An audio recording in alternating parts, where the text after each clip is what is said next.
High court order ಏನಿದೆ ಆ copy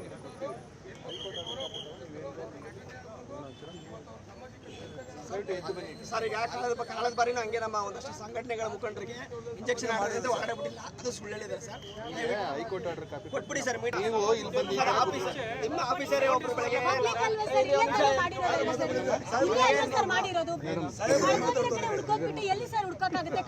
ಈಗ ನಿಮ್ಮ ಸರ್ ಒಬ್ರು ಹೇಳಿದ್ರು ಜನವರಿಲಿ ಆರ್ಡರ್ ಆಗಿದೆ ಹೈಕೋರ್ಟ್ ಇಂದ, ಅದು ನಾವೆಲ್ಲ ಮೀಡಿಯಾದವರು ಕೊಟ್ಟಿದೀವಿ ಅಂತ ಅಂದ್ರು.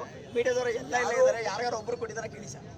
ಒಬ್ಬರಿಗೂ ಕೊಟ್ಟಿಲ್ಲ ಮೀಡಿಯಾದವ್ರಿಗೆಲ್ಲಪ್ಪ. ನಮಗೆ ಇವತ್ತು ಏನು ಸಿಕ್ಕಿದೆ ಆಗ್ತಿವೆ ದಯವಿಟ್ಟು ಕೊಟ್ಬಿಡಿ ಸರ್. ಅವ್ರಿಗೆ ಕೊಡ್ತೀವಪ್ಪ.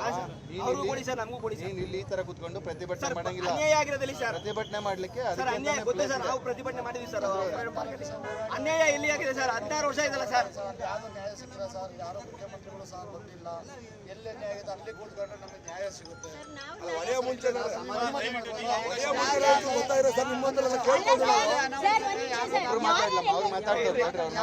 ಒಂದು ಅನಾಹುತ ಆಗಲ್ಲ. ಯಾಕಂದ್ರೆ ಯಜಮಾನರು ಶಾಂತಿಯುತ ಆದರು, ಅಭಿಮಾನಿಗಳು ಅದೇ ತರನೇ. ನಾವು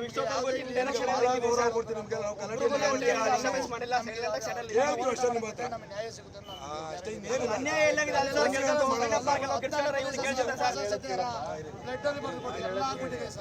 ನೀವು ಪ್ರತಿಭಟನೆ ಮಾಡಲಿಕ್ಕೆ ಅಕ್ಕಿದೆ.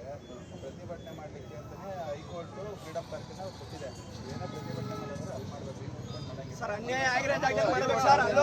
ಯಾರು ಬರ್ತಾರೆ ಸರ್? ಯಾರು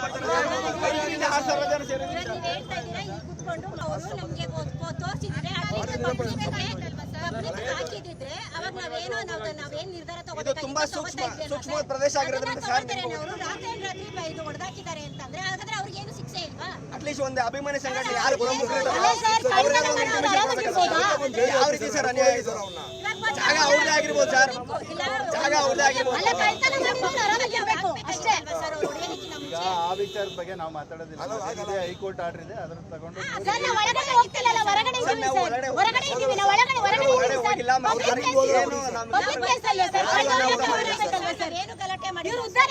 ಸರ್ವನಾಶ ಆಗೋಗ್ತಾರೆ. ಏನ್ ಸರ್ ಮಾಡಿದ್ರು ವಿಷ್ಣು ಸರ್? ಇವರಿಗೆ ಏನ್ ಮಾಡಿದ್ರು ಹೇಳಿ? ಎಲ್ಲ ನಟರು ಎಲ್ಲ ನೆಮ್ಮದಿಯಾಗಿದ್ದಾರೆ, ಇವ್ರಿಗೆ ಯಾಕೆ ಸರ್ ಇಷ್ಟೊಂದು ಬೆಂಕಿ ಇಡ್ತಾರೆ? ನೆಮ್ಮದಿಯಾಗಿ ಬಲ್ಕೊಳಕ್ ಹೋಗ್ಬಿಡ್ತಾರೆ. ಎಷ್ಟು ಜಾಗ ಕೇಳಿದ್ದು ಸರ್?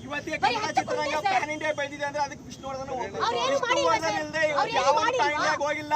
ಪ್ಯಾನ್ ಇಂಡಿಯಾ ಹೀರೋಗಳು ವಿಷ್ಣುವರ್ಧನ್ ಬಗ್ಗೆ ನೀವು ಮಾತಾಡ್ಲಿಲ್ಲ ಅಂದ್ರೆ ನೀವು ಕನ್ನಡ ಚಿತ್ರರಂಗಕ್ಕೆ ಅರ್ಹರಲ್ಲ.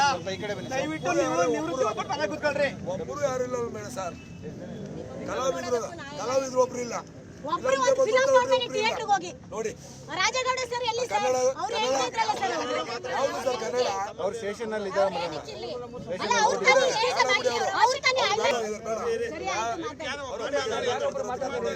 ಸರ್ ದಯವಿಟ್ಟು ಕೋರ್ಟ್ ಆರ್ಡರ್ ಇಲ್ಲ ಮೀಡಿಯಾದವ್ರು ಕೊಟ್ಬಿಡಿ ಸರ್. ರಾಷ್ಟ್ರಪಿಂಗೆ ನಮಗೆ ಅನ್ಯಾಯ ಮಾಡಿ ಮೋಸ ಮಾಡಿ ನಮ್ಮ ಒಳಗಡೆ ಹೂವು ಹಾಕಕ್ ಬಿಟ್ಟಿಲ್ಲ ಸರ್. ಸರ್ ನೀವು ಹಿಂದೂ ಸಂಸ್ಕೃತಿಯಲ್ಲಿ ಇರೋದು ಸರ್. ಹಿಂದೂ ಸಂಸ್ಕೃತಿ ಹಿಂದೂ ಸಂಸ್ಕೃತಿ ಇದ್ದೀರಾ ಸರ್. ಒಂದು ಸಮಾಧಿನ ಶಿಫ್ಟ್ ಮಾಡಕ್ಕಾಗುತ್ತಾ ಸರ್? ಸರ್ ನಿಮ್ದು ಕರ್ತವ್ಯ ನೀವು ಮಾಡ್ತಾ ಇದ್ದೀರಾ ಸರ್. ಕರ್ತವ್ಯನ ಒಂದು ಕ್ಷಣ ಬದಿಗಿಟ್ಟು ಈ ಕೆಲಸ ಆಗ್ಬೋದಾ ಸರ್? ನೀವು ಹೈಕೋರ್ಟ್ ಆದೇಶದ ಮೇರೆಗೆ ನೀವು ಕೆಲಸ ಮಾಡ್ತಾ ಇದ್ದೀರಾ ಸರ್. ದಯವಿಟ್ಟು ಅನ್ಯಾಯ ಆಗಿರೋದ್ರಿಂದ ನಾವು ಒಂದು ಪ್ರತಿಭಟನೆ ಮಾಡಕ್ಕೆ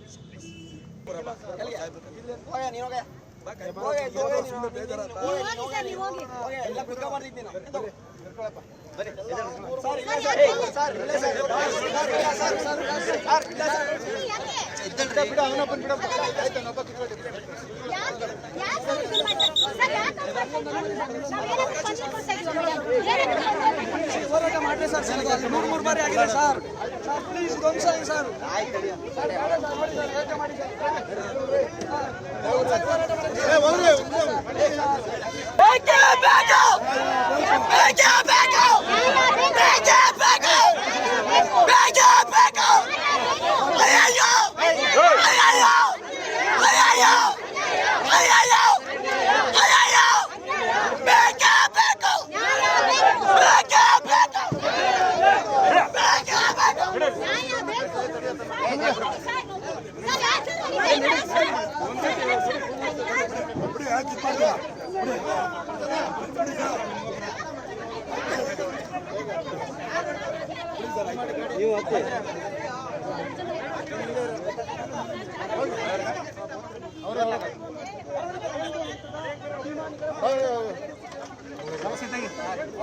ಕಾಲ್ ತೆಗೀರಿ ಬ್ರದರ್.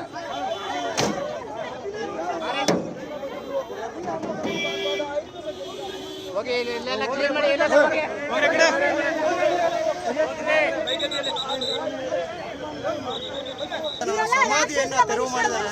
ಅವರ ಅಭಿಮಾನಿಗಳು ಮುಂಭಾಗನೆ ಕುತ್ಕೊಂಡು ಪ್ರತಿಭಟನೆ ಮಾಡ್ತಾರೆ. ಏನು ಅವರ ಒತ್ತಾಯ ಏನಿದೆ, ಅವರ ಬೇಡಿಕೆ ಏನಿದೆ? ಹೋರಾಟ ಇವತ್ತು ಅಂತ್ಯ ಆಗಿದೆ ಅಂತ ಅನ್ಬೋದಾ?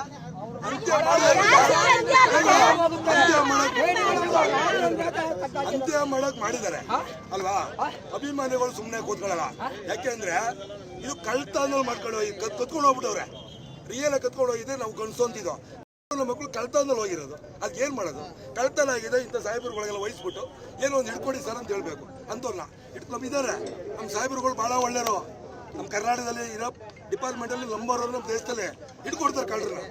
ಅವರು ಅದೊಂದು ಸೇವೆ ಮಾಡಲೇಬೇಕಂತ ನಾನು ಡಿಪಾರ್ಟ್ಮೆಂಟ್ಗೂ ಕೇಳ್ಕೊತೀನಿ.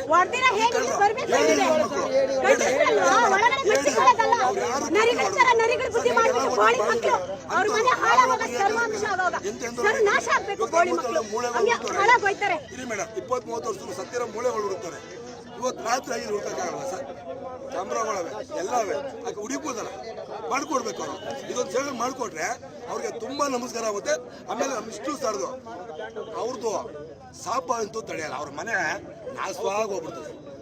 ಈ ಸತ್ಯಲ್ಲಿ ವಾರದಲ್ಲಿ ಅವ್ರ ಬರ್ತಡೇ ಬರೋದಲ್ಲಿ ಅವ್ರ ಮನೆಗೆ ಯಾರೋ ಸತ್ತೋಯ್ತಾರೆ. ಯಾರು ಹೊಡೆದಾಕಿದ್ರು, ಇದು ಯಾರು ಹೋಗ್ಬಿಟ್ರು, ಅವ್ರ ಮನೆಗೆ ಅವ್ರ ಮಕ್ಕಳು ಹೆಂಡತಿ ಯಾರೋ ಒಬ್ರು ಸತ್ತೋಯ್ತಾರೆ. ಸರ್, ಅಲ್ಲಿ ವಿಷ್ಣು ಸರ್ ಸಮಾಧಿ ಇತ್ತ ಅನ್ನುವಂತ ರೀತಿಯಲ್ಲಿ ಮಾಡಿದ್ದಾರೆ. ಮುಂದಿನ ನಡೆ ಏನು ಅಭಿಮಾನಿಗಳದು?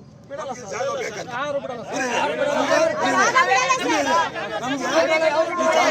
ಹೊಡೆದಾಡ್ತೀವಿ ಸರ್. ಅವ್ರಿಗೆ ಬರ್ಲಿ ಸರ್, ಅವರು ದುಡ್ಡಿಗೆ ಸೇಲ್ ಮಾಡಲಿ, ನಾವು ತಗೋತೀವಿ ಸರ್. ಕೂಲಿ ಮಾಡಿ ಯಾರೇ ಕೆಲಸ ಮಾಡಿ ನಾವು ತಗೋತೀವಿ. ಇದು ಗ್ಯಾರಂಟಿ. ನಮ್ಮ ಸತ್ಯ ಕೊಡ್ತೀವಿ. ಅವ್ರ ತರ ಒಳಗಲ್ಲ ನಾವು. ಅವ್ರು ಮಾಡ್ತೀವಿ ಅಂತೇಳಿ ಅವ್ರು ಎಷ್ಟು ರೈಟ್ ಮಾಡ್ತಾರೋ ನಾವು ತಗೋತೀವಿ. ಏನ್ ಹೇಳ್ತೀರಾ ಸರ್ ನೀವು?